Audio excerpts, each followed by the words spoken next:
నమస్కారం సహస్ర 9 న్యూస్ కి స్వాగతం. నా పేరు సుమలత. వార్తల్లో ముందుగా హెడ్లైన్స్.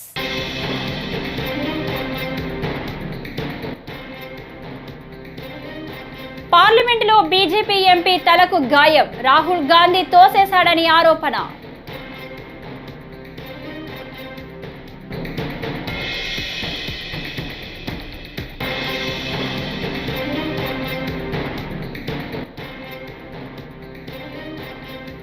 ఏపీలో రెడ్ బుక్ రాజ్యాంగం నడుస్తుంది. చంద్రబాబు మోసాలపై వైఎస్ఆర్సీపీ అధినేత వైఎస్ జగన్మోహన్ రెడ్డి ఆగ్రహం.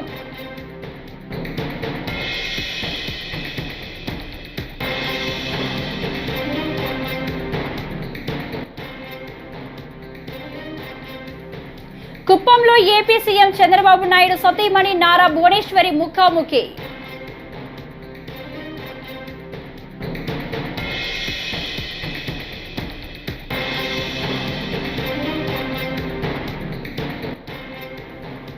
ప్రభుత్వ భూములను ఆశ్రయించిన వారు ఎంత పెద్దవారైనా వదిలేది లేదని మంత్రి పొంగులేటి శ్రీనివాసరెడ్డి.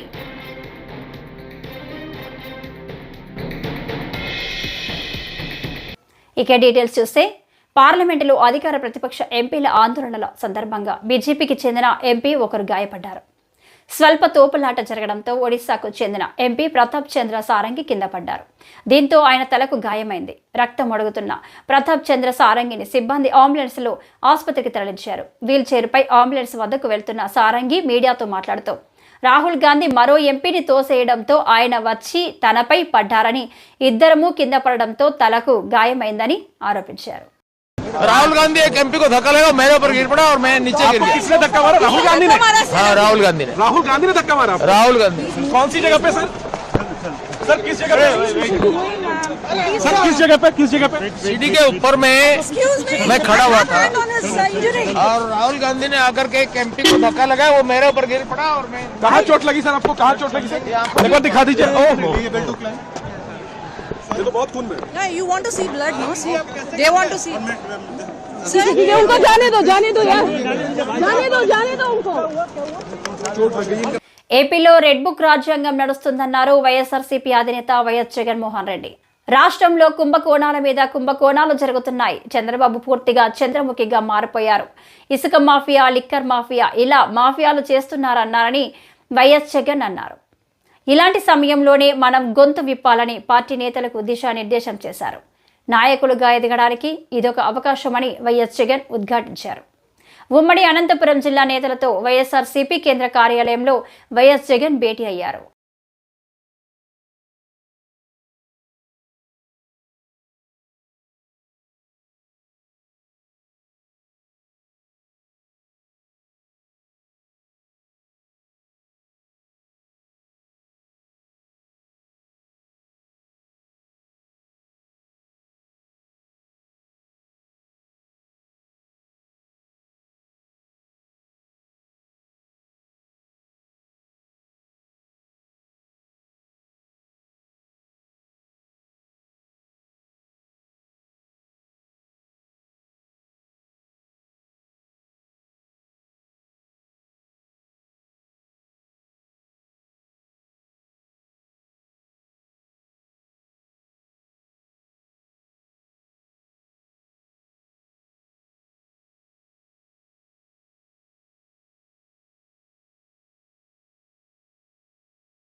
కుప్పంలో ఏపీ సీఎం చంద్రబాబు నాయుడు సతీమణి నారా భువనేశ్వరి పర్యటన కొనసాగుతుంది.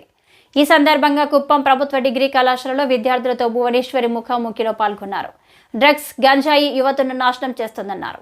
వారి స్వలాభం కోసం చాలా మంది మిమ్మల్ని టెంప్ట్ చేస్తారు. చాలా జాగ్రత్తగా ఉండాలి, రోల్ మోడల్ పెట్టుకోవాలి అని విద్యార్థులకు సూచించారు. ప్రతి పురుషుని సక్సెస్ మహిళతోనే ముడిపడి ఉంటుందన్నారు. నేను ఎప్పుడు గుర్తు చేస్తాను ఇట్లాంటి వాళ్ళని, ఏది నీకు ఫ్రీగా రాదు, వచ్చిందా I mean not free, with your hard work, respect that only will take you forward. So మిమ్మల్ని అందరినీ మీరు అదృష్టంగా భావించాలి కూడా. మీరు ఇవాళ ఈ కాలేజ్లో చదువుకుంటున్నారు, అది మీ తల్లిదండ్రుల గురించి. సో ఫస్ట్ మీరందరూ తల్లి, తండ్రి, గురు వీళ్ళందరినీ మీరందరూ రెస్పెక్ట్ చేయాలని నేను మిమ్మల్ని అందరినీ కోరుతున్నాను. నేను ఇక్కడికి వచ్చింది just to meet you all, మిమ్మల్ని అందరినీ కలిసి నాకు తోసింది మీకు చెప్పటానికి వచ్చాను.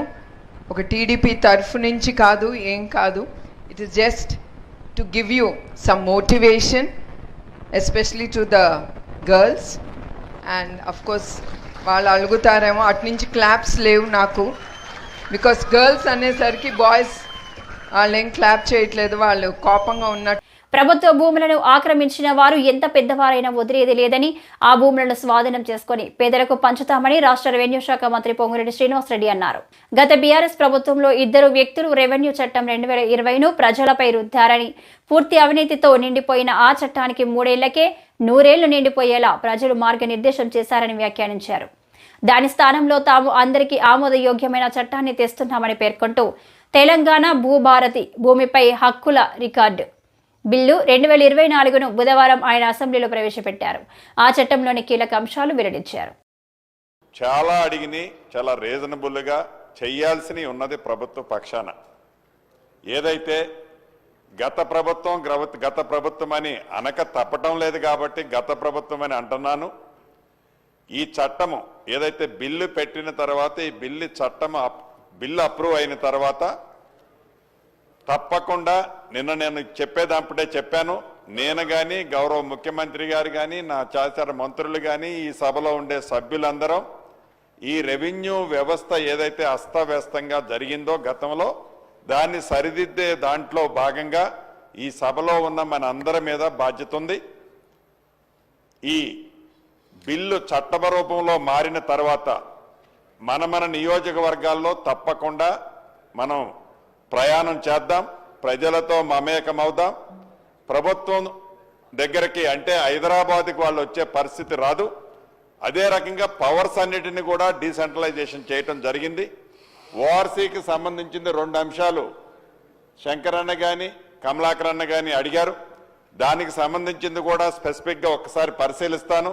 అయితే కమలాకరన్న అడిగిన దాంట్లో జెన్యూన్ ఉన్న కేసులు కొన్ని ఉన్నమాట వాస్తవం. అదే రకంగా నేను మంత్రి అయిన తర్వాత నా దృష్టికి వచ్చినాయి ఎప్పుడో ఓల్డ్ డేట్తో బోగస్ ఓఆర్సీలతో కొంతమంది కొన్ని ప్రాంతాల్లో నేను ఇప్పుడు అఫీషియల్గా అనౌన్స్ చేయలేను, కానీ సందర్భం వచ్చినప్పుడు తప్పకుండా ఇదే సభలో మీ ముందు పెడతాను.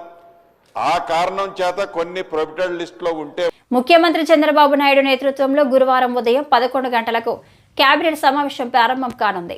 GAD tower basement plus 39 office ఫ్లోర్లు ప్లస్ టెర్రర్ ఫ్లోర్లు 17,03,433 చదరపు అడుగుల నిర్మాణానికి కేబినెట్లో చర్చ జరగనుంది. హెడ్ ఓడి టవర్స్ 1, 2కు 1 basement plus 39 floors plus terrace నిర్మాణం ద్వారా 28,41,675 చదరపు అడుగుల నిర్మాణానికి మంత్రి మండలిలో చర్చ జరుగుతుంది.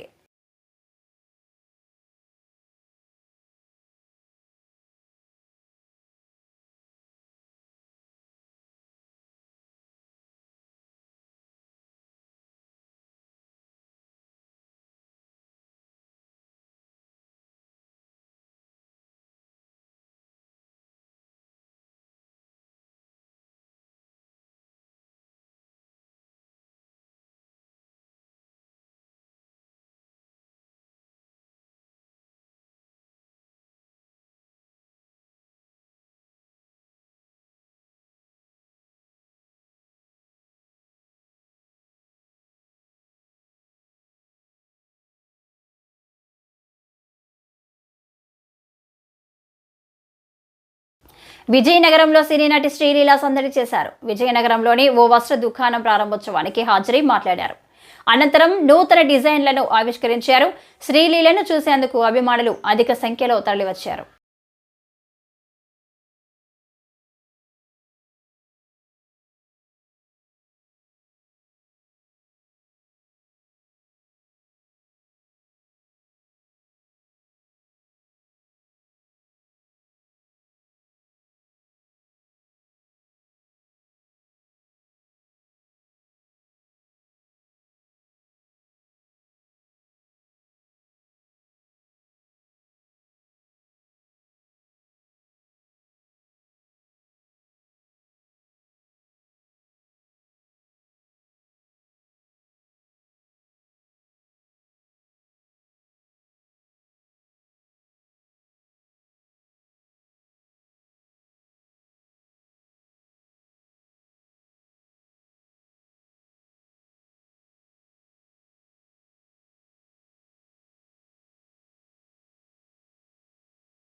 చాలా చాలా ఆనందంగా ఉంది. Actually I think it's one of my very few times I have come to Vizianagaram.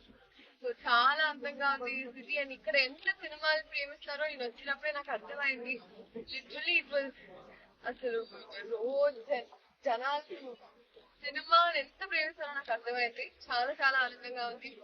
Thank you Chennai shopping. Tirumala శ్రీవారిని పలువురు రాజకీయ ప్రముఖులు దర్శించుకున్నారు. లక్షద్వీప్ గవర్నర్ ప్రఫుల్ ఖోడా పటేల్, తెలంగాణ మాజీ మంత్రులు శ్రీనివాస్ యాదవ్, శ్రీనివాస్ గౌడ్, ఎమ్మెల్యే పుట్టా సుధాకర్ యాదవ్ గురువారం వీఐపీ ప్రారంభ విరామ దర్శన సమయంలో వేరువేరుగా స్వామివారి సేవలో పాల్గొన్నారు. తితిదే ఆలయ అధికారులు వారికి స్వాగతం పలికి దర్శన ఏర్పాట్లు చేశారు. తిరుమలలో తెలంగాణకు చెందిన భక్తులు, ప్రజాప్రతినిధులు, వ్యాపారవేత్తలపై తితిదే చిన్న చూపు చూస్తుందని మాజీ మంత్రి శ్రీనివాస్ గౌడ్ ఆరోపించారు. తిరుమలలో తెలంగాణ నాయకులు ప్రజలను సమానంగా చూసేలా సీఎం చంద్రబాబు చొరవ తీసుకోవాలని కోరారు.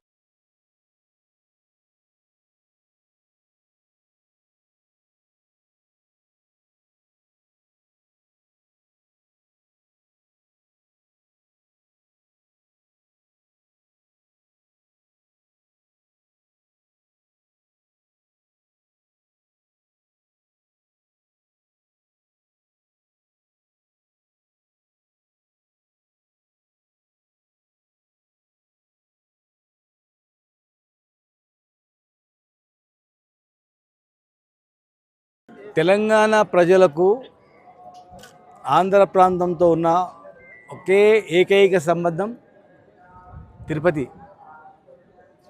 రెండు రాష్ట్రాలు కలిసి ఆంధ్రప్రదేశ్గా ఉన్నప్పుడు ఇది ఎక్కడ ఎలాంటి ఇబ్బందులు లేకుండా ఒకే విధంగా ఉండేది. రెండు రాష్ట్రాలు విడిపోయిన తర్వాత డిఫరెన్సెస్ లేకుండా ప్రజలను కలిపిన దానిలో మా ప్రభుత్వంతో పాటు తిరుపతి దేవస్థానం, టీటీడీ పాలక మండలి కూడా. ఎందుకంటే ఏర్పడిన తర్వాత ఎలాంటి డిఫరెన్స్ లేకుండా దర్శనాలు అన్నీ జరిగినాయి. కానీ ఈరోజు ఇక్కడ పరిస్థితి చూస్తుంటే తెలంగాణ సామాన్య ప్రజలకు కానీ, తెలంగాణ రాజకీయ నాయకులకు కానీ, తెలంగాణ సంబంధించినటువంటి వ్యాపారవేత్తలకు కానీ ఇక్కడ కొంత డిఫరెన్సెస్ అనేది కనిపిస్తూ ఉంది. ఇది మంచి పరిణామం కాదు. ఎందుకంటే టీటీడీ పాలక మండలి అంటే మాకు గొప్ప గౌరవం. దేవుడు, తిరుపతి దేవుడు అంటే మాకు ప్రపంచానికి దేవుడు. ఈ ప్రాంతంలో ఉన్నంత మాత్రం ఈ ప్రాంతం మాది అని దేవుని విషయంలో అనుకుంటూ వెళ్ళలేదు. అలా చేస్తే దేవుని కూడా కోపం వస్తుంది. తెలంగాణ ప్రజలకు, ఆంధ్ర ప్రజలకు, తెలంగాణ నాయకులకు, ప్రజాప్రతినిధులకు, ఆంధ్ర నాయకులకు, వ్యాపారవేత్తలకు ఈక్వల్గా ఉండాలి. ప్రజలకు, రాజకీయ నాయకులకు కానీ, విఐపీలకు కానీ, మామూలు వాళ్ళకి కానీ, వ్యాపారస్తులకు కానీ, భక్తులకు మాత్రం భేదం కనిపిస్తూ ఉంది. అనుభవజ్ఞుడైనటువంటి ముఖ్యమంత్రి గారు మరి దీన్ని సరిచేయాల్సిన బాధ్యత ఉంది. సంక్రాంతి తర్వాత తెలంగాణలో అర్హులైన కుటుంబాలకు కొత్త రేషన్ కార్డులు ఇస్తామని మంత్రి ఉత్తమ్ కుమార్ రెడ్డి ప్రకటించారు. రాబోయే 2 నెలల్లో రేషన్ దుకాణాల్లో దొడ్డు బియ్యం స్థానంలో సన్న బియ్యం అందిస్తామని స్పష్టం చేశారు. పీడీఎస్ బియ్యంతో వ్యాపారం, ట్రాన్స్పోర్టు, రీపాలిషింగ్ చేసిన కఠిన చర్యలు తీసుకుంటామని మంత్రి హెచ్చరించారు. రేషన్ డీలర్స్కి ఇన్సూరెన్స్ విషయంలో కూడా ప్రభుత్వం ఆలోచన చేస్తుంది. ఇల్లీగల్ పీడీఎస్ ట్రేడింగ్ అనేది ఇది జరుగుతున్న మాట వాస్తవం. ఎందుకంటే ఇప్పటి వరకు ఏదైతే రేషన్లో మనం ఇస్తున్నామో అది కోర్స్ గ్రెయిన్స్, దొడ్డు బియ్యం, దాని కన్జంప్షన్ తక్కువై మరి అది బ్లాక్ మార్కెట్లోకి వచ్చి రీపాలిషింగ్ అయ్యి రకరకాలుగా జరుగుతుంది.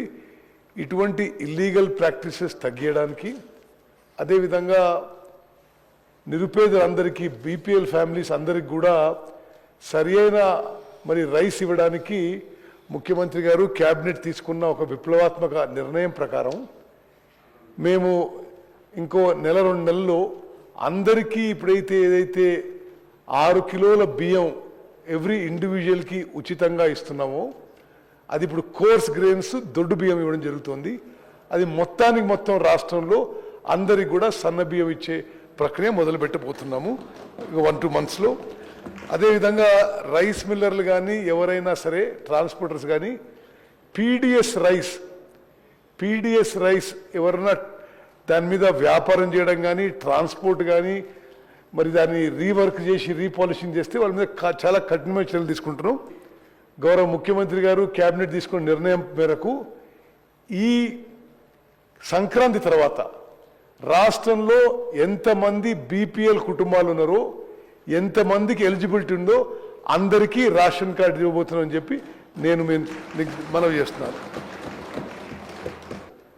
ఈ మధ్య అంటే పోయిన ప్రభుత్వంలో ఒక 4,000 కొత్త తండాలు గ్రామ పంచాయతీలుగా ఏర్పడ్డాయి. అక్కడ ఎక్కడెక్కడైతే వయబిలిటీ ఉంటుందో తప్పనిసరిగా కొత్త రేషన్ షాప్స్ ఇస్తాము. కానీ మా అనుభవం ఏంటంటే మరీ ఎక్కువ రేషన్ షాప్స్ ఇచ్చినా ఉన్న వాళ్ళకి ఒక్కొక్కరికి వాళ్ళ దగ్గర ఉన్న రేషన్ తగ్గిపోయి వయబిలిటీ కావడం లేదు. సో అందుకోసమే మరి మేము ఎక్కువ రేషన్ షాపులు ఇవ్వడానికి మాకు ఎటువంటి ప్రాబ్లం లేదు. కానీ రేషన్ షాప్ ఎవరికైతే ఇస్తామో వాళ్ళకి వయబిలిటీ ఉండే విధంగా కూడా చూసుకోవాల్సిన అవసరం ఉంది. కాబట్టి అది పరిశీలన చేస్తున్నామని చెప్పి మనవి చేస్తూ స్పీకర్ గారికి ధన్యవాదాలు. కుప్పం ప్రభుత్వ కళాశాల విద్యార్థులతో నిర్వహించిన ముఖాముఖిలో ఏపీ సీఎం చంద్రబాబు సతీమణి నారా భువనేశ్వరి నవ్వులు పూయించారు. ఓవైపు జీవిత వికాస పాఠాలపై అవగాహన కల్పిస్తూనే వారితో సరదాగా ముచ్చటించారు. బాలయ్య నటించిన సినిమాల్లో ఫేవరెట్ ఏంటి, డైలాగ్స్ ఏవి ఇష్టం అని విద్యార్థులు ఆమెను అడిగారు. ఆమె బాలకృష్ణ సినిమా డైలాగ్ చెప్పడంతో విద్యార్థులు కేరింతలు కొట్టారు. నమస్తే మేడం, నా పేరు ఆశ. మీ దగ్గర ఒక చిన్న ప్రశ్న అడగాలనుకుంటున్నాను. మీరు ఒక మహా నటుడు, అదేవిధంగా రాజకీయ నాయకుడి బిడ్డ, అలాగే 2 తెలుగు రాష్ట్రాల్లోనూ 3-4 తరాలుగా ప్రజల జీవితంలో మంచి మార్పు తెచ్చినటువంటి గొప్ప నాయకుడి భార్యగా వాళ్ళిద్దరిలో ఉన్నటువంటి స్ట్రైకింగ్ క్వాలిటీస్ ఏంటో చెప్పగలరా? చంద్రబాబు నాయుడు గారు చాలా సీరియస్ పర్సన్. ఆయన అట్లా సీరియస్గా, I mean to say he's super focused. And Lokesh is a very grounded. Chandrababu Naidu గారి కొడుకని కానీ, సీఎం గారి కొడుకని కానీ అది ఉండదు. To like to be known as Lokesh mother, not Chandrababu Naidu son. So అతను కూడా అదే అంటాడు. నందమూరి తారక రామారావు గారు కూడా ఆయన ద సేమ్. ఆయన ఎంత పెద్ద యాక్టర్ అయినా, పొలిటికల్ లీడర్ అయినా కూడా ఆయన ఎప్పుడు హార్డ్ వర్కింగ్. మీ నాన్నగారు ఎన్టీఆర్ గారు, మీ భర్త నారా చంద్రబాబు నాయుడు గారు, వీళ్ళిద్దరూ కాకుండా మీరు ఇన్స్పైరింగ్గా తీసుకునే పర్సన్ ఎవరు? టు టెల్ ద ట్రూత్, నేను ఇప్పుడే చెప్పాను, కాలేజ్లో ఇట్ వాజ్ జస్ట్ ఫన్.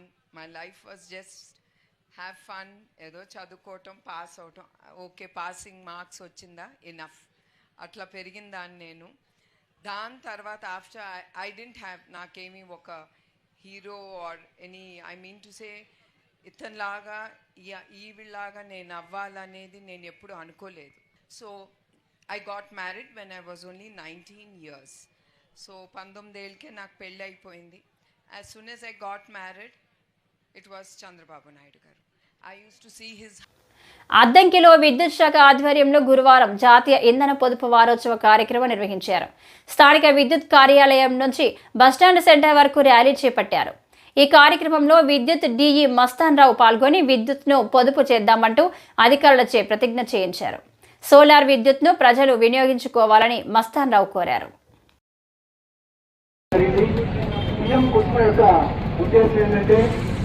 ప్రతి ఇల్లు కూడా సోలార్ వినియోగించుకునే విధంగా వాటికి వాళ్ళ యొక్క అవసరానికి అనుగుణంగా సోలార్ విద్యుత్తుని వాళ్ళే తయారు చేసుకునేసి వాళ్ళ ఇంటికి సరిపడా వినియోగించుకునే విధంగా ఈ యొక్క కార్యక్రమం అనేది కేంద్ర ప్రభుత్వం ప్రవేశపెట్టింది.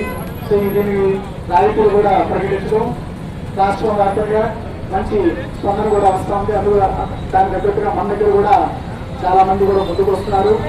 అలాగే ముందు రోజుల్లో పిఎం కుసుమ అనేటువంటి పథకం కూడా ఆచరణలోకి రాబోతా ఉంది. దీని ద్వారా వ్యవసాయ రంగంలో కూడా ఈ యొక్క సోలార్ వినియోగాన్ని పెంచే విధంగా మనకి గైడ్లైన్స్ వస్తున్నాయి. అవి కనుక వచ్చినట్టయితే రైతులకు కూడా ఎలాంటి ఇబ్బంది లేకుండా లో వోల్టేజ్ సమస్యలు లేకుండా మెరుగైన విద్యుత్ సౌకర్యం కూడా కల్పించబడుతుంది. అలాగే మన యొక్క విద్యుత్ కూడా ఆదా చేయబడి అంటే సహజ వనరుల ద్వారా రాయే విద్యుత్ కూడా ఆదా చేయబడుతుంది. వారు సోలార్ వినియోగం కూడా పెరుగుతుంది. ఈ విధంగా ఇటు వారి యొక్క సౌకర్యంతో వారి యొక్క ఏదైతే వాళ్ళు ఆశించిన విధంగా కేంద్ర ప్రభుత్వం ఆదేశాలు ఇచ్చారో ఆ విధంగా మనం ఇంధన వనరులను పరీక్షించుకోవడము, సోలారు విండు యొక్క ఎనర్జీని పెంచుకోవడం కూడా ఈ విధంగా పెద్ద ఎత్తున జరుగుతూ ఉంది. ఈ మధ్య మనం చూస్తున్నాము. కాబట్టి అందరూ కూడా గ్రీన్ఫీల్డ్ హైవే రోడ్డులో భూములు కోల్పోయిన రైతులకు నష్టపరిహారం చెల్లించాలని సిపిఎం జిల్లా కార్యదర్శి వర్గ సభ్యులు పి శంకర్రావు, రావివలస సర్పంచ్ సోమల కుమారి డిమాండ్ చేశారు. నష్టపరిహారం ఇవ్వాలని కోరుతూ గురువారం ఆర్డీఓ కార్యాలయం వద్ద సిపిఎం ఆధ్వర్యంలో ధర్నా నిర్వహించారు. రెవెన్యూ పరిధిలో 5 గిరిజన రైతులకు చెందిన 1142 ఎకరాల భూమి గ్రీన్ఫీల్డ్ హైవేకు పడినప్పటికీ రైతులకు నష్టపరిహారం ఇవ్వలేదన్నారు. గ్రీన్ఫీల్డ్ హైవే రోడ్లో సాగు చేసిన రైతులు మోసపోయిన వాళ్ళకి న్యాయం చేయాలి. చట్ట ప్రకారం డీ పట్టా సాగు భూమికి డబ్బులు చెల్లించాలి. చట్ట ప్రకారం సాగు భూమికి డబ్బులు చెల్లించాలి. హైవే రోడ్లో జరిగిన అక్రమాలు, అవినీతిని అరికట్టాలి. అవినీతికి పాల్పడ్డ అధికారులపై చర్యలు తీసుకోవాలి. తక్షణంగా గ్రామస్తులకి వెంటనే డబ్బులు చెల్లించాలి. మీరు కాదు కాబట్టి ఈ భూమి మీదకి మీరు వస్తే మేము అంగీకరించమని చెప్పేసి నేషనల్ హైవే అథారిటీ వాడు కేవెట్ పిటిషన్ అనేది వేయడం జరిగింది. వాళ్ళు ఇచ్చిన ప్రొసీడింగ్స్లో ఈ 5 పేర్లు ఉన్నాయి. వాళ్ళకి డబ్బులు కేటాయించారు, అన్నీ ఉన్నాయి. మరి ప్రొసీడింగ్స్ ఇస్తున్నప్పుడు, పేపర్ ప్రకటన చేస్తున్నప్పుడు మీ కళ్ళు పోయాయా అని చెప్పేసి మేము అడుగుతూ ఉన్నాం. ఏ విధంగా నువ్వు వాళ్ళ పేర్లు వేస్తావు? ఏ విధంగా దానికి డబ్బులు కడతావు? స్క్వేర్ మీటర్కి డబ్బులు కడతావు? ఆ రోజు నువ్వు ప్రొసీడింగ్స్లో చెప్పాలా అది వేకెంట్ ల్యాండ్, గవర్నమెంట్ ల్యాండ్, ఇందులో ఏ ఒక్కరు సాగుదారు లేరు అని చెప్పేసి దాన్ని డాష్ పెట్టాలా. కానీ డబ్బులు పెట్టి అన్నీ చేసి ప్రొసీడింగ్లో ఆర్డర్ ఇచ్చి ఇప్పుడేమో కేవెట్ పిటిషన్ వేసి నీ భూమి ఇక్కడ కాదు వేరే దగ్గర ఉందంటండి. ఎక్కడ ఉందో నువ్వు చెప్పాలిగా. కానీ అది చెప్పకుండా ఇప్పుడు అధికారులు మీకు డబ్బులు రావని చెప్పేటువంటి కేవెట్ పిటిషన్ వేశారు. ఇది చాలా అన్యాయం. ఎస్టీలు ఇది మోసం చేయడం తప్ప ఇంకోటి కాదు. ఆ 70 కిలోమీటర్లు ఏదైతే దక్కువ నుంచి ఆలూరు వరకు వేసిన రోడ్లో పంచాయతీలకు చెప్పరు. గాజువాకకు చెందిన ఫణి కుమార్ కెనడాలో చనిపోయిన విషయం తెలిసిందే. దీంతో ఫణి కుమార్ తండ్రి బోరున విలపించారు. ఉన్నత చదువులకు వెళ్లిన అబ్బాయి చనిపోవడంతో గురువారం కంటతడి పెట్టారు. గాజువాక ఎమ్మెల్యే పల్లా, ఎంపీ భరత్తో మాట్లాడాం. చంద్రబాబు, పవన్ స్పందించి మా అబ్బాయి బాడీని విశాఖకు తీసుకురావాలి అని ఆ తండ్రి కోరారు. కాగా ఫణి కుమార్ మృతదేహం తీసుకురావడానికి ఏర్పాట్లు చేస్తున్నామని నారా లోకేష్ ప్రకటించారు. నమస్కారం అండి అందరికీ. నా పేరు పిల్లి నాగప్రసాద్ అండి. గాజువాక మా పెద్ద అబ్బాయి పిల్లి ఫణికుమారు ఆగస్టు 21న కెనడా వెళ్ళాడు సార్. కాల్గరీ అనే ఊరు చదువుకోవడానికి, ఎంఎస్ చేయడానికని 1 year ఎంఎస్ కోర్సు. తీరా మాకేమో 14వ తారీఖు ఉదయం శనివారం ఫోన్ వచ్చింది సార్ చనిపోయాడని.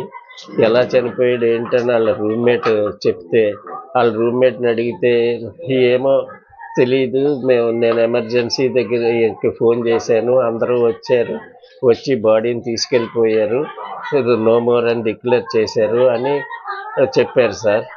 దయచేసి మేమేమో ఇక్కడ పల్లా శ్రీనివాసరావు ఎమ్మెల్యే గారిని, కలెక్టర్ గారిని కలిపేసి వెంటనే స్పందించారు సార్. బాగా ఎంపీ గారితో మాట్లాడారు. ఢిల్లీ నుంచి ఎంపీ గారు కూడా చాలా బాగా స్పందించారు సార్. కలెక్టర్ గారిని కలిసాం సార్. కలెక్టర్ గారు కూడా చాలా బాగా స్పందించారు సార్. మన గౌరవ ముఖ్యమంత్రి చంద్రబాబు నాయుడు గారు. ఈ వార్తలు ఇంతటితో సమాప్తం. నమస్కారం.